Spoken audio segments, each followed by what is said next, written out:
मंगलम भगवान वीरो मंगलम गौतमगणी मंगलम कुंद कुंडार्यो जैन धर्मोस्तु मंगलम।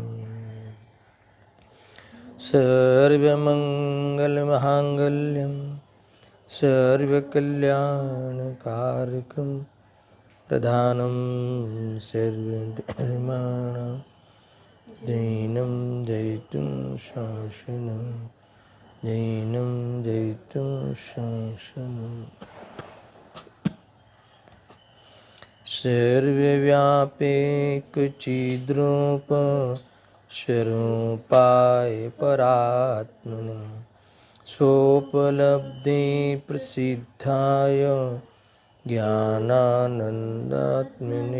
नमः। आत्मरूपयनुपमेयाधिभूत न्यायलखे भवसिन्धुतरो आत्मरूप।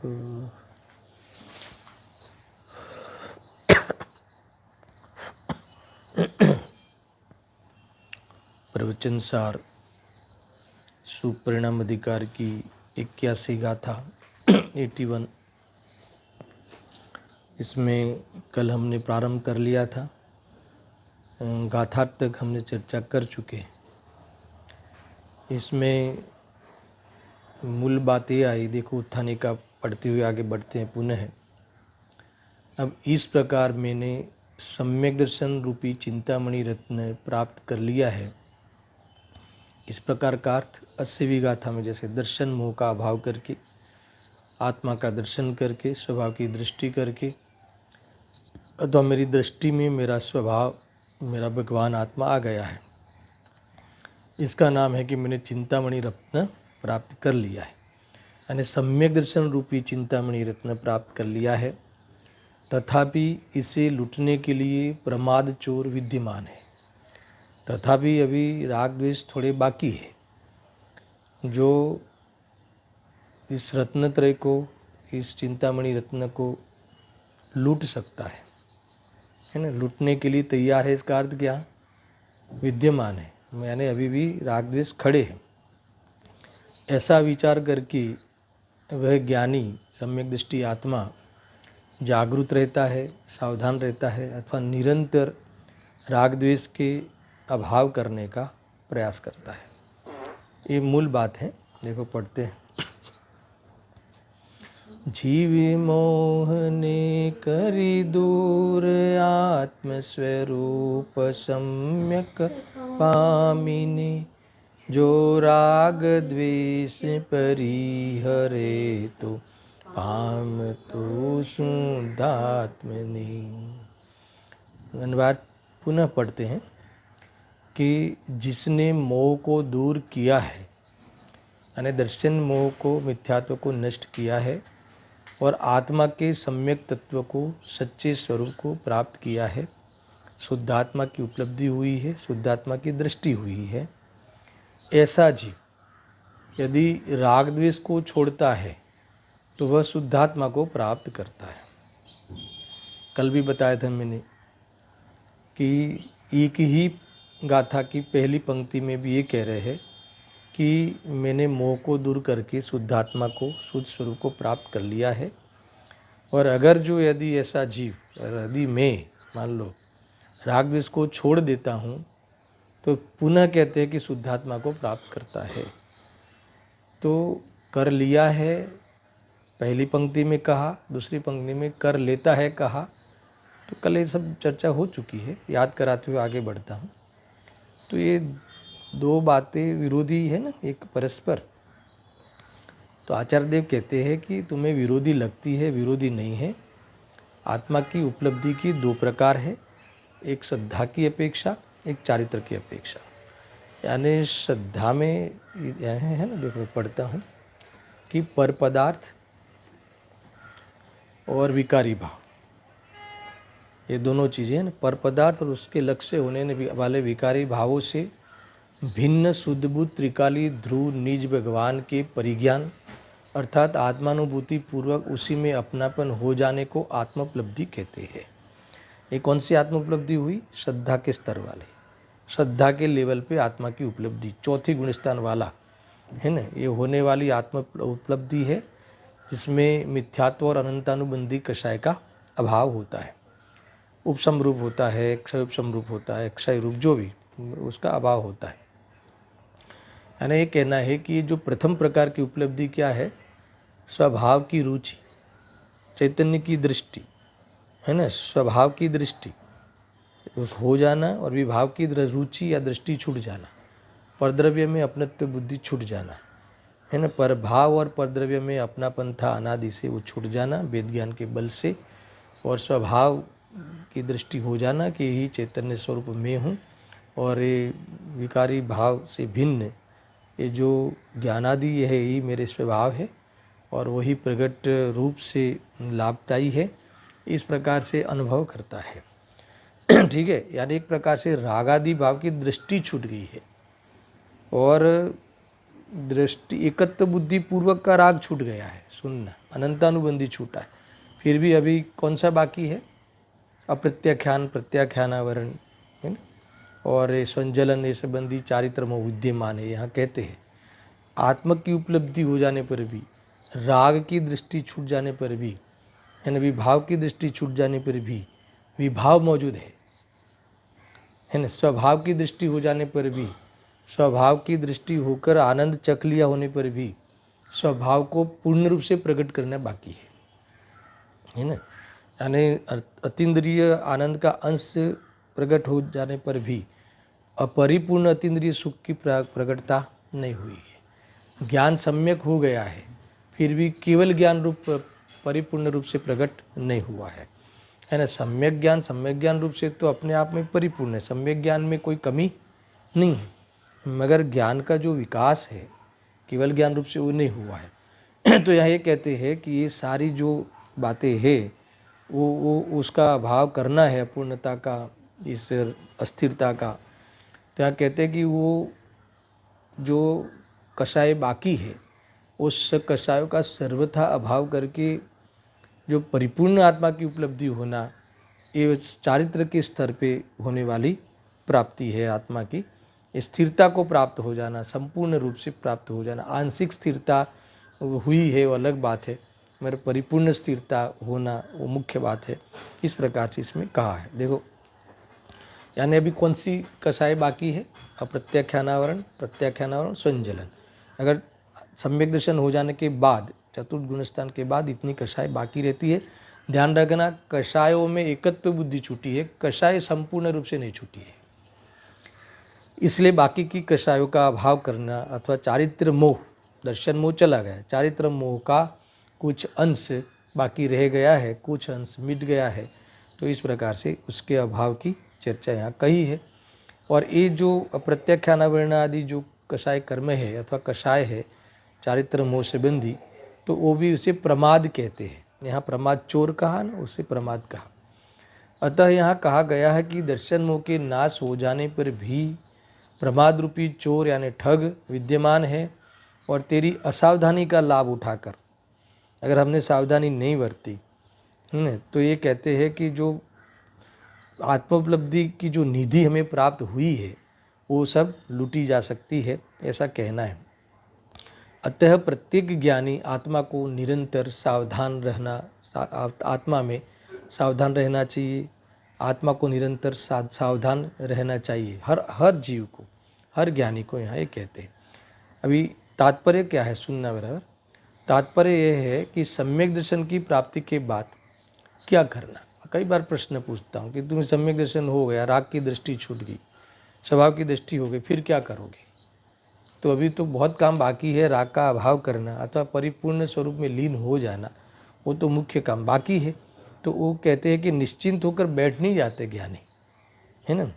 अपितु राग द्वेषादि विकारी भाव को जड़मूट से उखाड़ फेंकने के लिए निरंतर प्रयत्नशील रहना चाहिए।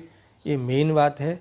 तो जब ये बात आई तो किसी को ऐसा लगे कि फिर उसकी विधि क्या है, सुनना बराबर है, उसकी विधि क्या है ऐसा पूछे तो यहाँ कहते हैं कि अरे चिंतामणि रत्न अगर तुम्हें प्राप्त कर लिया है फिर विधि क्या है ना। वो पूछने का मतलब क्या है। अगर कोई ऐसा कहे कि मैंने चिंतामणि रत्न प्राप्त कर लिया है, अभी चारित्र मोह मुझे मेरे बाकी है, तो वो प्रमाद चोर को मुझे भगाना है, जड़मूट से राग द्वेष को उखाड़ देना है, तो उसकी विधि क्या है।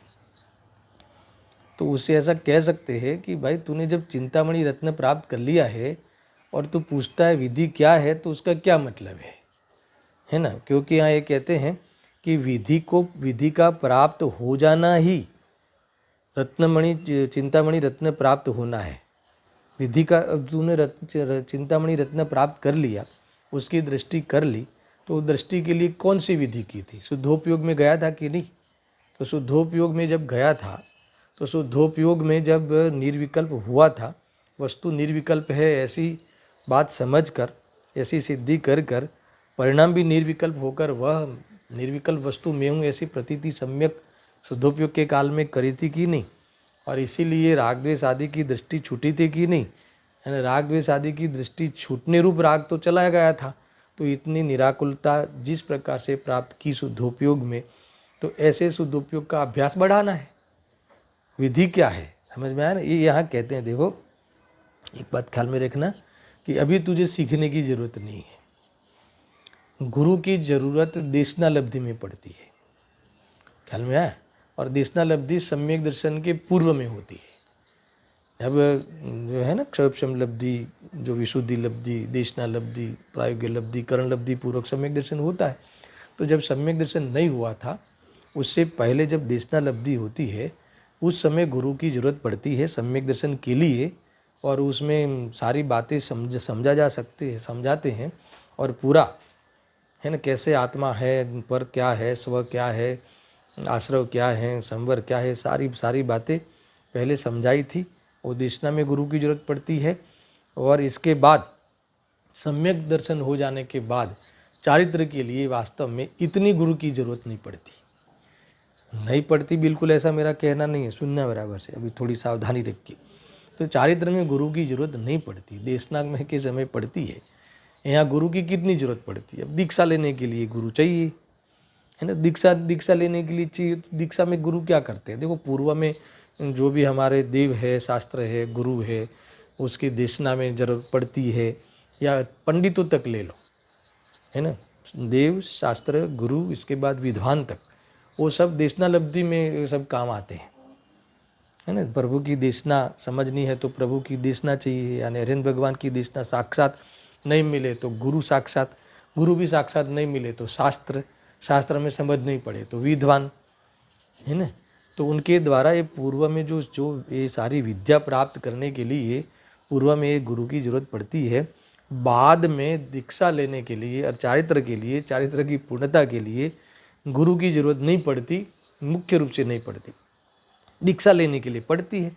तो दीक्षा में क्या है, दीक्षा में वो क्या देते हैं, है ना। जो सीखना है वो दीक्षा के बाद नहीं सीखा जाता, पहले सीखा जाता है ना। देखो शिक्षा पहले होती है फिर दीक्षा होती है, पढ़ाई पहले होती है फिर दवा खाना खोलते हैं। पढ़ाई से पहले कोई दवाई खाना खुलता है क्या, हॉस्पिटल खुलता है क्या। इसलिए पहले शिक्षा होती है फिर दीक्षा होती है। तो शिक्षा तो पहले ले ली, अब सीखने की जरूरत नहीं होती, ये ध्यान रखना। और दीक्षा में देते क्या है गुरु, हमें दीक्षा गुरु, वही दीक्षा गुरु है। कुंकुन देव दीक्षा गुरु भी है, शिक्षा गुरु भी है ना। देखो निर्यापर गुरु भी होते हैं, दीक्षा गुरु भी अलग अलग हो, ऐसे भी होते हैं अलग अलग। जैसे निर्यापक गुरु यानी समाधि मरण कराने वाले जो आचार्य होते हैं वो अलग होते हैं। कोई एक आचार्य में सारी विशेषताएं भी हो सकती है। खैर मुझे उस लाइन में नहीं जाना है, मुझे ये बताना है कि दीक्षा के समय गुरु देते क्या है।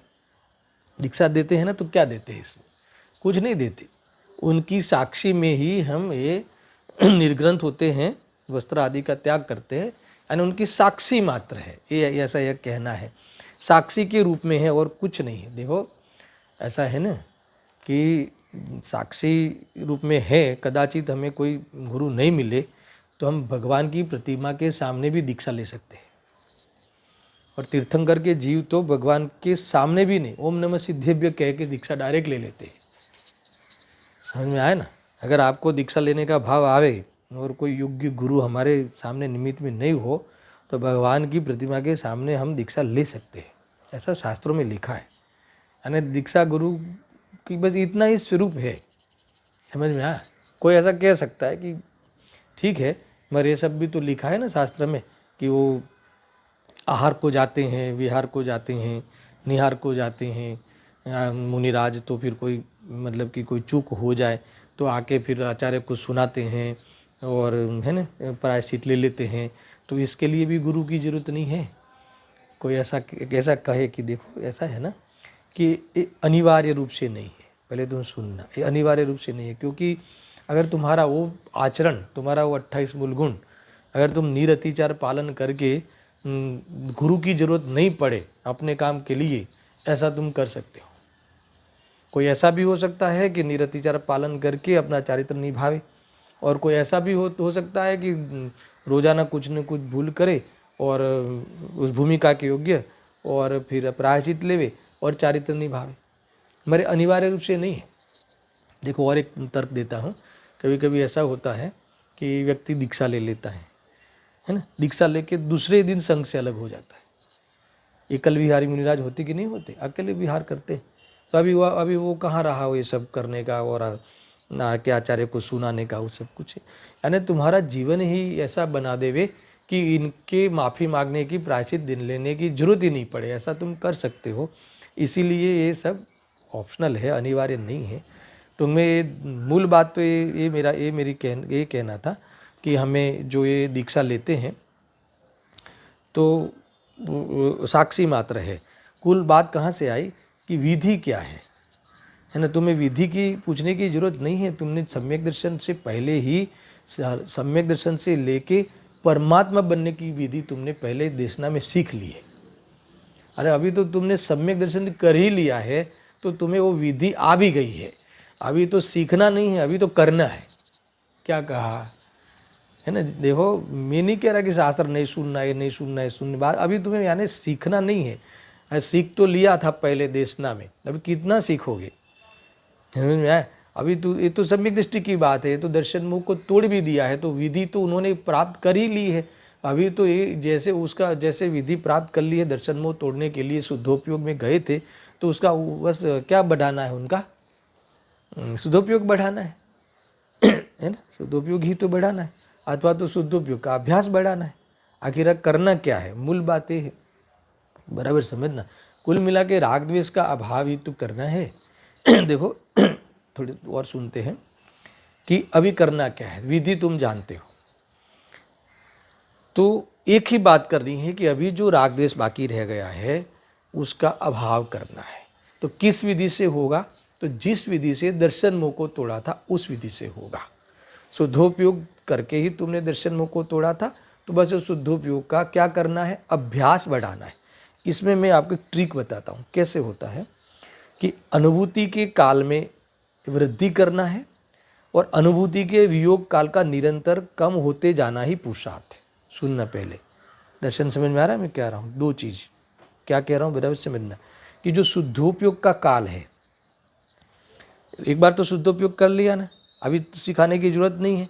अच्छा, तुमने वाक्यों में सीखा है, कथनों में सीखा है, बुद्धि में सीखा है, तो पूर्व में था। अब तो तुमने प्राप्त किया है।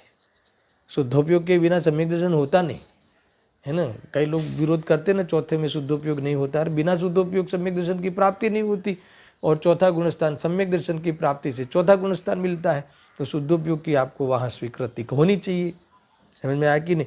बस बात इतना है कि अब क्या करना, अभी राग द्वेष बाकी रह गया, उसके अभाव करने के लिए क्या करना। तो ये जो तुम्हें अनुभूति हुई थी, शुद्धोपयोग रूप अनुभूति हुई थी, तो उसका काल बढ़ाना। क्षण भर के लिए की थी ना, अंतर्मुहूर्त के लिए की थी, तो उसमें वो उसका काल बढ़ना और दो अनुभूति के बीच में जो अंतर है वो घटना। वियोग काल, अनुभूति का वियोग काल घटना और अनुभूति का काल बढ़ना, दो बातें ख्याल में आई।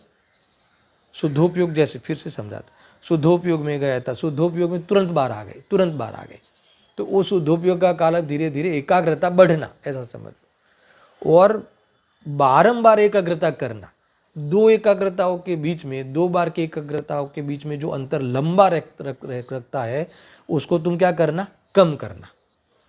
जैसे एक बार सम्यक दर्शन हुआ तो मान लो कि चतुर्गुणस्थान वाला 6 महीने के अंदर अंदर पुनः अगर शुद्धोपयोग नहीं करता है, इतना अगर वियोग काल चल सकता है मगर उससे ज़्यादा नहीं चल सकता, 6 महीने के अंदर एक बार पुनः शुद्धोपयोग नहीं करता तो इसका ये जो है रत्न वो लूट जाता है। समझ में आया ना। तो अब क्या करना, जो अब 6 महीने में एक बार तो करना ही करना है, इसके बदले में 5 महीने में करो, 4 महीने में करो, 3 महीने में करो। समझ में आया ना।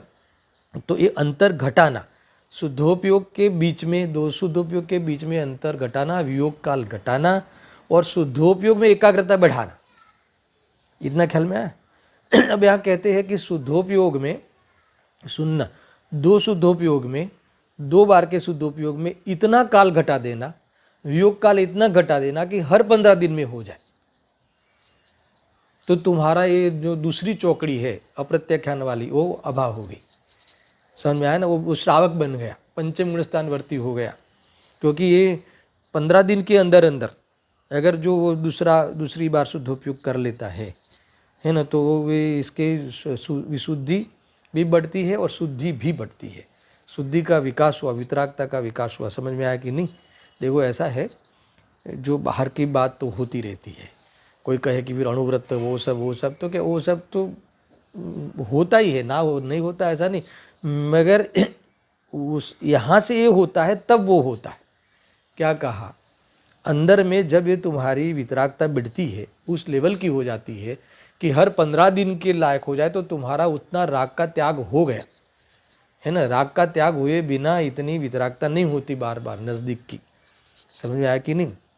ऐसा है, पहली प्रतिमा, दूसरी प्रतिमा, तीसरी प्रतिमा, 11वीं प्रतिमा तक वो है ना, एक वस्त्र, एक खंडदारी वस्त्र या लंगोट तक गए है ना, वहाँ तक की जो सब बाहर, वो सब क्या, वो सब आता है ना बीच में, मगर इसको कंसिडर करके वो है। अगर वो ये अकेला वो बाहर में करता जावे और अंदर में 15 दिन के अंदर में आने वाला जो वासना काल अगर 15 दिन से ज़्यादा होता है, तो बाहर की वो चीज़ें निभती नहीं, वो आकुलता में लगती है और सहज नहीं होती।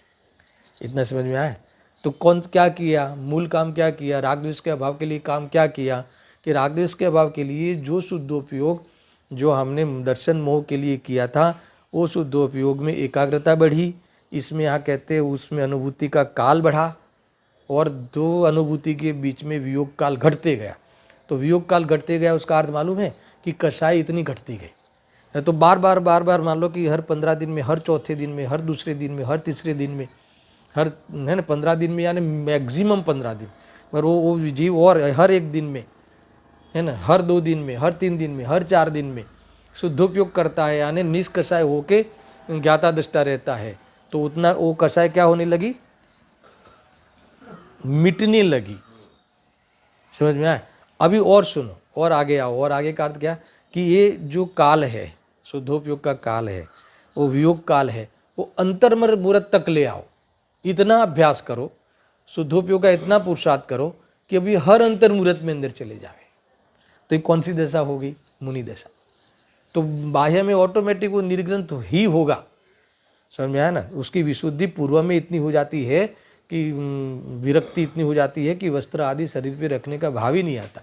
मगर इससे कोई वास्तव में वो वितराग नहीं हुआ। वितराग तो कैसे हुआ, ये होने के बाद जब ये हर अंतर मुहूर्त में जो दो शुद्धोपयोग के बीच में काल जो श्रावक दशा में हर 2 दिन में, हर 3 दिन में करता था, अभी हर हर हर क्षण में ले लो, हर क्षण में, एक क्षण में बाहर आना, दूसरे क्षण में फिर अंदर जाना।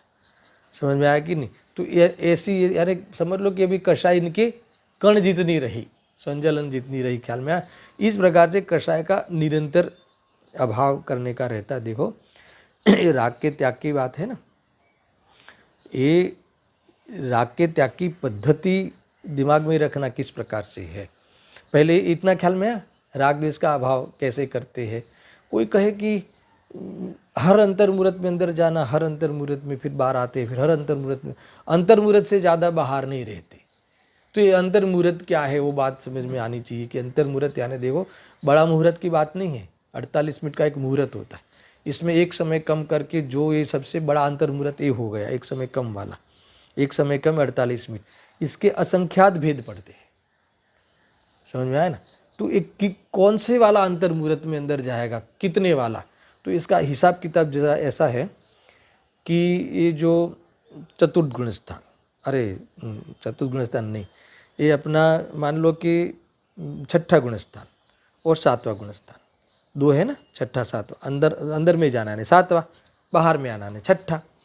तो छठे गुण स्थान का काल सातवें गुण स्थान के काल से डबल होता है, ध्यान रखना। यानी 24 घंटे में अगर शुद्धोपयोग का जितना काल जोड़ा जाए पूरे दिन भर में तो 8 घंटे का होगा, और शुभोपयोग का काल जोड़ा जाए तो 16 घंटे का होगा। 24 घंटे हो गए ना, 8 से डबल। तो इसका सीधा हिसाब ऐसा है कि एक क्षण अंदर रहेगा, है ना, तो 2 क्षण बाहर रहेगा, यानी 2 क्षण बाहर रहा, फिर 2 क्षण से फिर छोड़ के फिर 1 क्षण अंदर आएगा।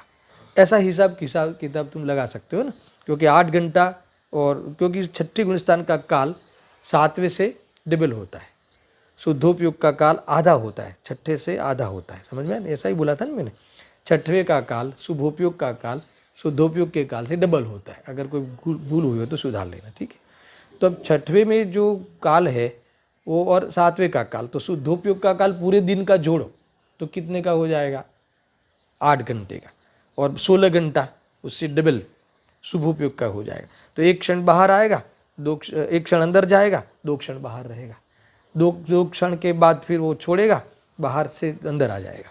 तो इस प्रकार से होगा। देखो ये अंतर मुहूर्त वाली बात है ना, तो ये बहुत भेद होते हैं अंतर मुहूर्त। छठवें गुणस्थान का भी काल अंतर मुहूर्त, सातवें का भी अंतर मुहूर्त, आठवें का भी अंतर, 9, 10, 11, 12 तक का अंतर मुहूर्त, और सारे का टोटल मारो तो भी अंतर मुहूर्त। तो अंतर मुहूर्त के कई भेद है। अगर ये अंतर मुहूर्त जो एक अंतर मुहूर्त, बड़ा अंतर मुहूर्त अगर इतना अंदर रह जावे तो जीव केवल ज्ञान को प्राप्त हो जावे। तो ये तो क्षण में अंदर जाते, क्षण में बाहर आते, क्षण में अंदर जाते, 2 क्षण में बाहर आ जाते। समझ में आया, 2 क्षण में तो 1 क्षण में जाते, 1 क्षण में फिर बाहर आ जाते, फिर 2 क्षण बाहर रहते, फिर वापस अंदर आ जाते। अगर जो थोड़ा ज़्यादा रहने का अभ्यास हो गया तो गुणस्थान पलट जाएगा। समझ में आया कि नहीं, सीधा 12वां गुणस्थान होते हुए अरहंत हो जाएंगे। इतनी ताकत होती है शुद्धोपयोग में। ये सामान्य कथन है। ये जो मैं आपको ये कहा कि ये वास्तव में करना क्या है, तो यहाँ ये कहते हैं कि विधि तो वही है जो विधि हमने कहाँ की थी दर्शन, ये जागरूक रहने की विधि। ख्याल में जागरूक रहने का अर्थ क्या, कि जब से सम्यक दर्शन हो जाता है फिर जीव जो सम्यक दर्शन में जो शुद्धोपयोग में प्राप्ति हुई थी, ऐसा शुद्धोपयोग का अभ्यास बढ़ाता है।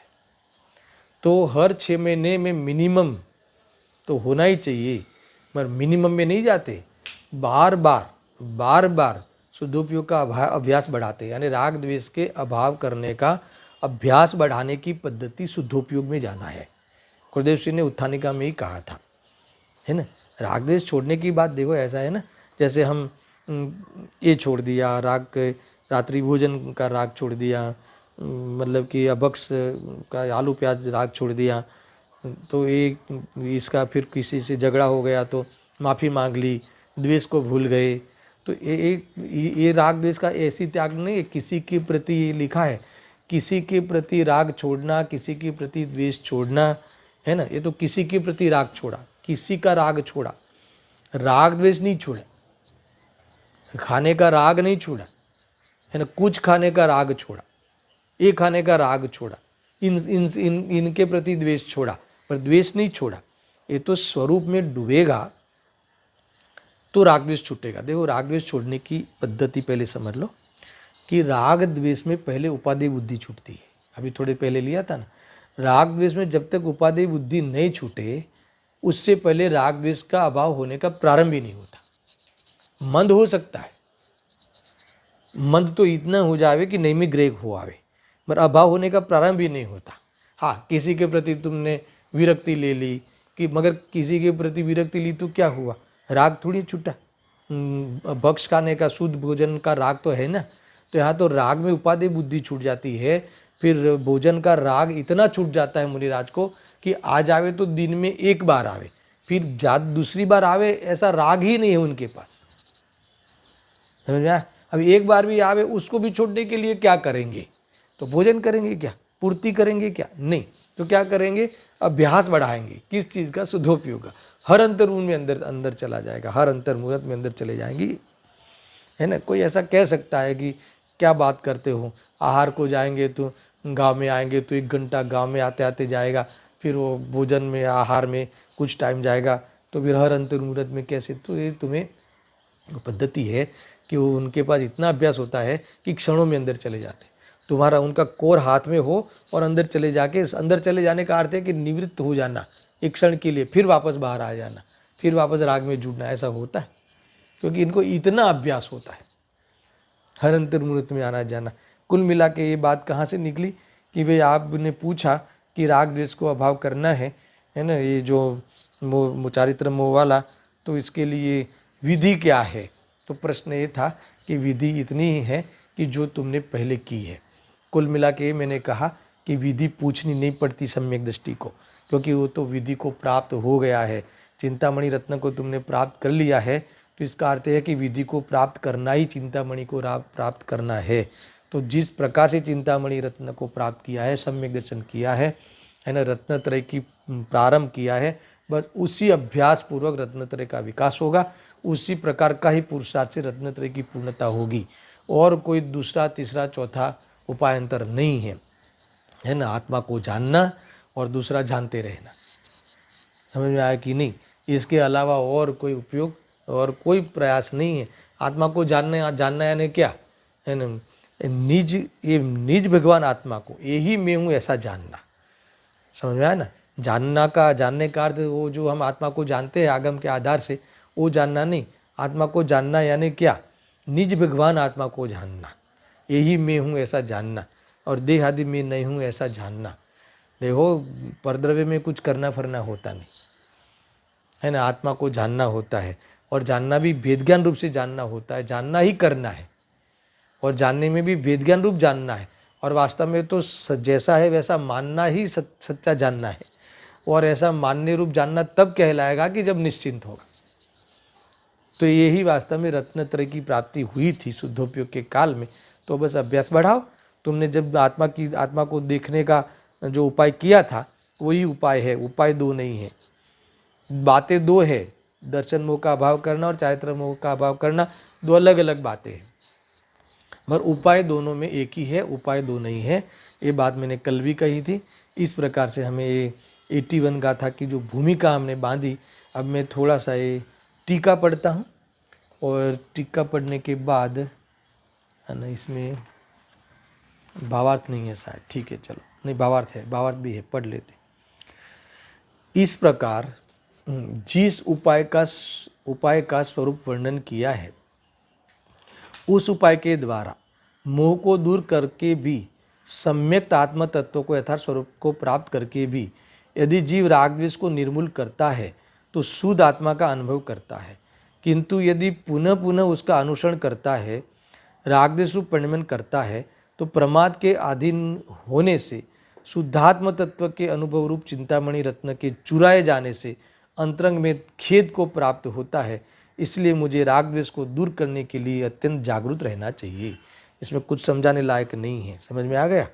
पूरा का पूरा मैंने पढ़ा। देखो फिर भी कह रहा हूँ कि कहते हैं कि इस प्रकार जिस उपाय का स्वरूप वर्णन किया, कौन सा द्रव्यत्व गुणत्व पर्यायत्व रूप से जिसने रहंत के स्वरूप को जाना है, और जानकर फिर अपने मन में, अपने ज्ञान में अपने द्रव्यत्व गुणत्व पर्यायत्व स्वरूप को जान लिया, है ना, पहचान लिया, तो उसे फिर कहीं भी कोई भी पदार्थ की अधीनता नहीं रही, दृष्टि नहीं रही कि मुझे आके, क्योंकि सब द्रव्यत्व गुणत्व पर्यायत्व को देखे तो हर वस्तु उस रूप से पूर्ण सत्तामयी है।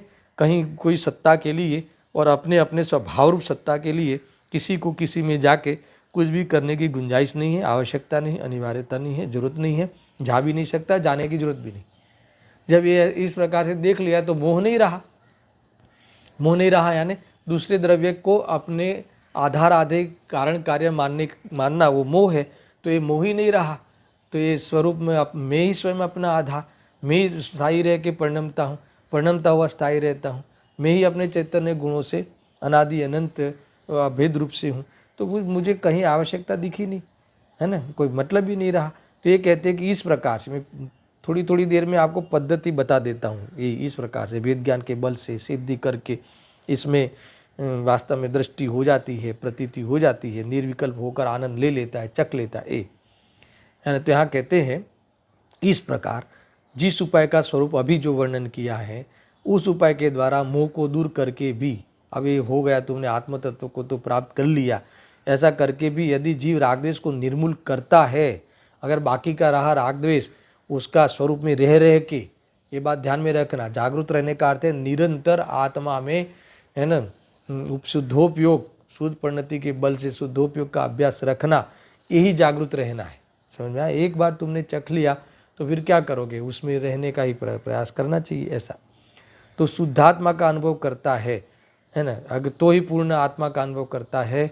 अगर यदि सुनना पुनः पुनः उनका अनुसरण करता है, किसका, राग द्वेष का, राग द्वेष रूप परिणमन करता है, अगर वो राग द्वेष का जो अंतर्मुहूर्त में आया पर तुरंत स्वरूप में नहीं गया और उसका अनुसरण करने लगा, पुनः पुनः नीचे आने लगा और उसमें रुक गया, अंतर्मुहूर्त से ज़्यादा रुक गया, समझना, वो मुनिराज अंतर्मुहूर्त से ज़्यादा रुक गया, वहाँ रुक गए, तो समझ लेना कि उनका वो रत्नत्रय का विकास तो रुक ही गया और कदाचित उसमें कुछ भ्रम हो गया।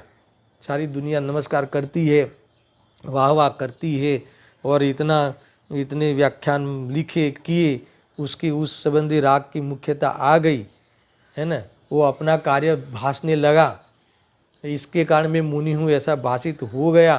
तो यहाँ कहते हैं कि रत्नत्रय रूपी चिंतामणि तुम्हारा नष्ट हो गया, अंधकार था वो आ गया, ये जो उजाला हुआ था वो छीन गया, ऐसा कहते हैं। यानी ये प्रमाद में तुम्हें भाग गया तो बात खत्म हो गई, ऐसा आत्मभान चला गया। रागद्वेष रूप परिणमन करता है तो प्रमाद के अधीन होने से, शुद्धात्मा तत्व के अनुभव रूप चिंतामणि रत्न के चुराए जाने से, रत्नमणि चिंतामणि चोरी हो गई यानी नष्ट हो गया, तो खेद को प्राप्त होता है, वापस दुख को प्राप्त होता है, वापस, है ना। ऐसा देखो, अगर ऐसा करेगा तो ज़्यादा से ज़्यादा, है ना, अंतर्मुहूर्त कम अर्धपुद्गल परावर्तन तक कितने भव करेगा, उसमें ही अनंत भव है। अनंत भव के लिए खेद को प्राप्त हो जाएगा, है ना। अनंत के कई भेद मैंने कहे थे ना, ऐसा समझ लेना। ऐसा है जो जैसे मतलब मनपर्याय और अवधि ज्ञान, मनपर्याय ज्ञान का विषय नहीं बन सके, ऐसा असंख्यात, है ना, ऐसा असंख्यात में एक ऐड हो गया तो मान लो अनंत हो जाएगा। ऐसा कोई मैंने बीच में कहा था, परिभाषा देख लेना। ऐसा क्या कहते हैं, देखो, अंतरंग में खेद को प्राप्त होता है, इसलिए मुझे राग द्वेष को दूर करने के लिए अत्यंत जागरूक रहना चाहिए। आचार्य देव स्वयं कहते हैं, आचार्य अमरचंद्र देव टीका में कहते हैं, इसीलिए ये शुद्धोपयोग का अभ्यास मेरा निरंतर में रखता हूँ, मैं निरंतर उसमें रहता हूँ, नहीं तो ये मेरा रत्नत्रय छीन जाएगा, रत्नत्रय नष्ट हो जाएगा, ऐसा कहा। भावार्थ भी पढ़ लेते हैं, फिर 82 गाथा आज प्रारंभ करते हैं। देखो, 80वीं गाथा में बताए गए उपाय से दर्शन मोह को दूर करके, अर्थात सम्यक दर्शन को प्राप्त करके, जो जीव शुद्धात्मानुभूति स्वरूप वितराग चारित्र के प्रतिबंधक राग द्वेष को छोड़ता है, क्या कहा, देखो कितनी स्पष्ट भाषा में लिखा है भावार्थकार ने कि सम्यक दर्शन को तो दर्शन मोह को नाश करके प्राप्त कर लिया, मगर शुद्धात्मा अनुभूति स्वरूप वितराग चारित्र, है ना। अब राग सहित चारित्र है, तो राग सहित चारित्र अभी प्रवृत्ता नहीं है, यानी वितरागता और राग दोनों साथ में रह सकते हैं, पर वितरागता और राग की दृष्टि एक साथ में नहीं रह सकती, है ना। उपादेय बुद्धि तो वितरागता की ही है, वितराग स्वभाव की है, और प्रकट करने रूप भी वितरागता ही है, मगर राग और वितरागता मिश्र दशा में साथ में रहते हैं। तो यहाँ भावार्थकार कहते हैं कि जो शुद्धात्मानुभूति रूप वितराग चारित्र है, ये शुद्धोपयोग रूप जो वितराग चारित्र है ना, उसका प्रतिबंधक यानी उसको घात करने वाला जो राग द्वेष है उसको छोड़ता हुआ पुनः पुनः, है ना, वितराग चारित्र के प्रतिबंधक राग द्वेष को छोड़ता है, पुनः पुनः राग द्वेष भाव में परिणमित नहीं होता, यानी हर समय शुद्धि की वृद्धि करता है, हर समय। अगली पर्याय से नेक्स्ट पर्याय में शुद्धि की वृद्धि, असंख्यात गुणी वृद्धि बढ़ती है। समझ में आना, यही है मूल बात। अगर वो कार्य भले तुम्हें लगता हो कि ये छठे में आए हैं, फिर भी शुद्धि की वृद्धि होती है परिणति के बाद, फिर पुनः शुद्धोपयोग में हो आते हैं और विशेष शुद्धि की वृद्धि होती है। ख्याल में ना, इस प्रकार से वही अभेद रत्नत्रय परिणत जीव शुद्ध बुद्ध एक स्वभाव आत्मा को प्राप्त करता है, मुक्त होता है। देखो यहाँ अभेद रत्नत्रय शब्द किया, व्यवहार रत्नत्रय को परिहार करते हैं, यानी व्यवहार रत्नत्रय में आना चाहते नहीं है।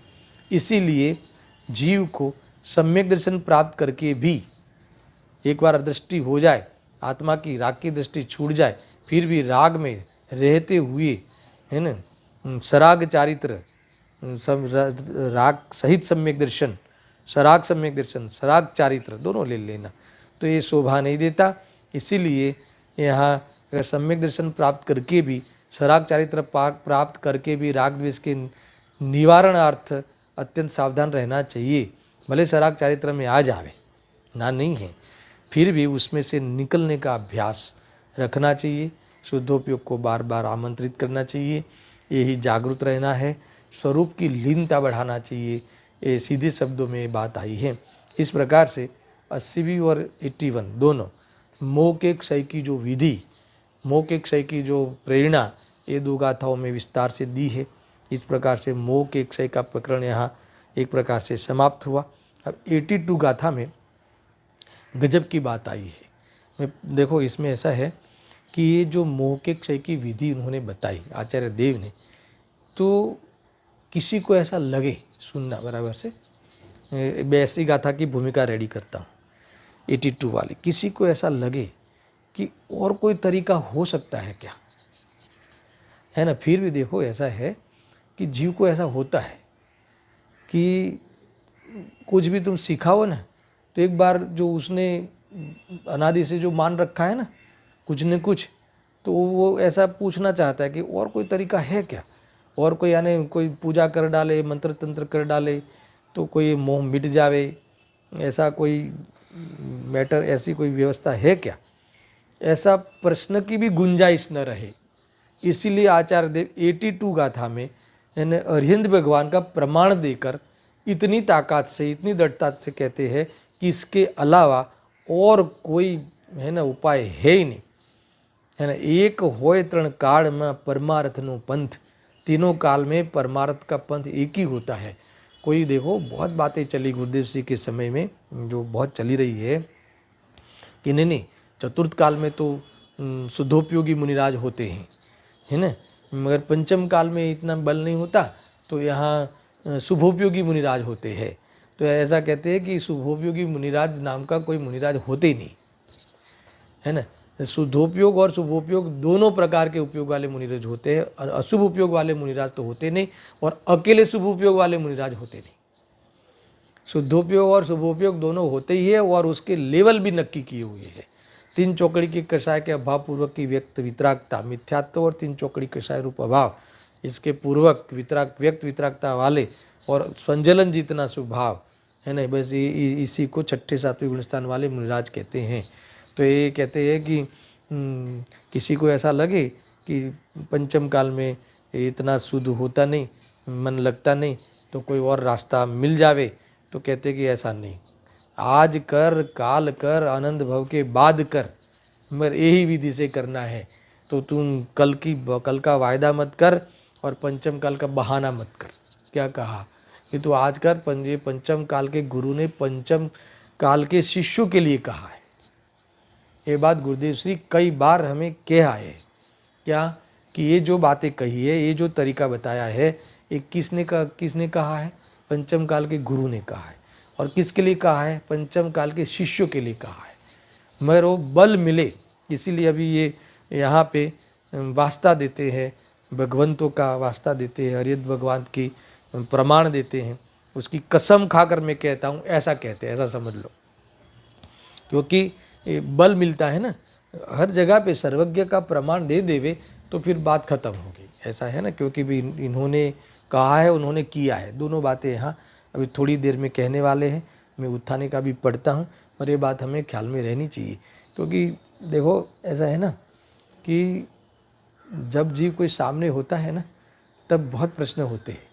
जैसे टोडरमल जी के साथ क्या हुआ, जब टोडरमल जी थे और जब वो ये बात सुनाते थे, निश्चय व्यवहार नहीं की बात उन्होंने कही, पांचवा अधिकार इन्होंने खुल के कहा, एक वितरागता ही धर्म है, इसकी सिद्धि की, सुनना बराबर से।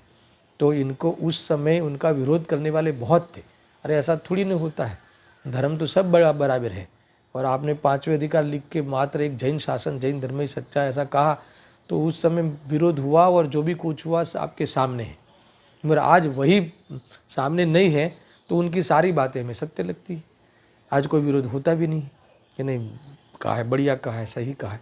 मेरा कहना ये है कि वो आचार्य अमृतचंद्र देव के सामने भी ये समस्याएं आई होगी कि ये तुम आप कह रहे हो कि बस एक ही मात्र यही है ना विधि है और कोई विधि है नहीं, तो किसी ने विरोध किया होगा ना। देखो ऐसा है कि विरोध कैसे होता है कि ये जीव बराबर समझता नहीं। अब जैसे आचार्य देव ने कहा कि मैंने मोह की सेना को जीत ली है और मैंने विधि भी आ गई है, और पहले तो कमर कसी और अभी मैंने जीत ली है, और तरीका भी मुझे पता है कि बाकी थोड़ा कुछ अंश रह गया उसको भी ख़त्म कर दूंगा। तो राग द्वेष को छोड़कर राग द्वेष के अभाव करने की बात कही। अब राग द्वेष तो छोड़ने की बात कही और मुनिराज भोजन करने के आहार के लिए निकलते हैं। तो एक बाजू कहते हैं कि तुम आहार कर नहीं सकता, और आहार के राग का त्याग करने से जीव सुखी हो जाता है, और आहार में तो निकलते हैं। तो फिर उनको लगता है कि यार ये कोई और बातें होगी क्या। तो फिर ये भाई वो समझता नहीं है कौन से गुणस्थान प्रमाण में क्या कार्य होता है, वो हमें समझना चाहिए। ये मानने तैयार नहीं होता, ये बात समझता नहीं दोनों ओर से। तो फिर इनको सर्वज्ञ देव का वास्ता देना पड़ता है कि देखो ऐसा एक व्यक्ति तो है ना कि हरिंद्र भगवान को, तो ये हम जो एक बार जाते हैं कभी दिन में, तो वो भी राग बिना का हुआ जा सकता है। राग की दृष्टि छोड़ी जा सकती है, राग बिना भी हुआ जा सकता है। ऐसे हरिंद्र भगवान को बीच में लाकर ये कहते हैं कि ये भगवान ने एक किया है और यही उपदेश दिया है। मैं सिर्फ उत्थाने का पढ़ता हूँ, कल इस गाथा को मैं बहुत अच्छे तरीके से इसको हम समझेंगे। देखो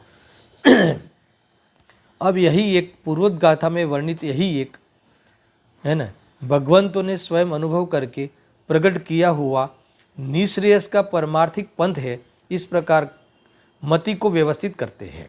गजब की बात है, शब्द भी कैसा उपयोग किया है। देखो भगवंतों ने, जो पूर्व गाथा में हमने वर्णन किया है 80 और 81 में मोह के अभाव करने की विधि एक ही है और बताई है, तो यहाँ कहते हैं कि वह विधि भगवंतों ने स्वयं अनुभव करके प्रकट किया हुआ निःश्रेयस का, निःश्रेयस यानी मोक्ष का परमार्थिक पंथ है। ये भगवंतों ने अनुभव करके ये किया है और इसी तरीके से होता है, और उपदेश भी इसी का दिया है। समझ में आया ना। अरिहंत भगवान जो मोक्ष को प्राप्त हुए हैं है ना, और अरिहंत भगवान और इसके बाद जो अनंत सिद्ध भी हुए हैं, सब ने इसी तरह इसी विधि से ही प्राप्त किया है, और कोई विधि नहीं है। समझना है बराबर से। इसमें कई बातें मैं कल खोलने वाला हूँ।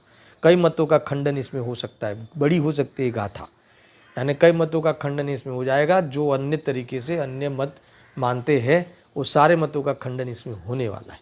मैं थोड़ा इशारा करूँगा, विस्तार नहीं करूँगा। और यहाँ कहते हैं यानी इसीलिए इस प्रकार मति को व्यवस्थित करते हैं, यानी तुम अपनी मति को व्यवस्थित करो। स्वरूप को व्यवस्थित, स्वरूप तो व्यवस्थित ही है, हमारी सोच को व्यवस्थित करनी है, हमारे अभिप्राय को व्यवस्थित करना है। तुम्हारी मति बिगड़ गई है कि तुम अभी भी पूछ रहे हो कि साहब कोई और रास्ता है क्या, थोड़ा सा उपवास कर देवे, थोड़ा सा दान कर देवे, तो कहते हैं कि वो उससे कुछ नहीं होगा, वितराग ही होना है। तुम्हें देवशास्त्र गुरु का विकल्प भी छोड़ना है। अरे तुम्हें अपने स्वभाव का विकल्प भी छोड़ना है। इसके बिना तुम शांति को प्राप्त नहीं हो पाओगे। इस प्रकार से उत्थानिका का थोड़ा मैंने इशारा किया है, विशेष चर्चा में कल करूँगा। सहजानंदी शुद्ध स्वरूपी अविनाशी हूँ आत्मस्वरूप सहजानंदी शुद्ध स्वरूपी अविनाशी हूँ आत्मस्वरूप सहजानंदी शुद्ध स्वरूपी अविनाशी हूँ आत्मस्वरूप।